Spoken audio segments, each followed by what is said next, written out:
Düzdür, milyonçu məndən qabaq aparılırdı. İlhamiyə xanım aparırdı. Başqa tipdə aparırdı.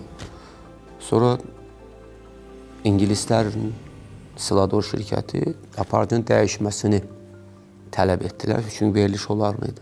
Sonra halbuki İlhamiyədən öncə də mənə təklif olunmuşdu. Hələ İlhamiyə xanım provalarda, türk məsələsi desək, o seçimlərdə, o yoxlamalarda olduğu zaman mən etiraz etdim. Hətta etiraz edəndə mənə deyildi ki, biz bir də sənə bunu təklif eləməyəcəyik. Dedim ki, o şey ki, mənimdir, mənə gələcək. Sadəcə bir addım atmaq kifayətdir. Sonra ikinci dəfə təklif gələndə artıq konkret bir təklif gəldi və qəbul etməməyimin səbəbi o vaxt o veriliş üçün yaşımın az olmağı idi.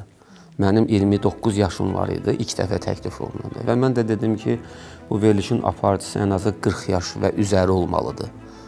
Hamı şokdadır. Niyə ki? Dedim, çünki orada suallar qoyulur.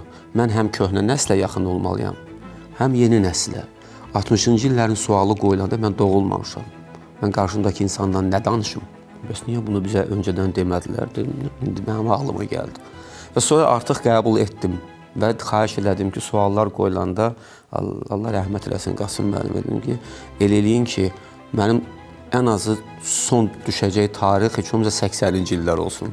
Bir onda 7 yaşım var idi. Nəsə xatırlayıram.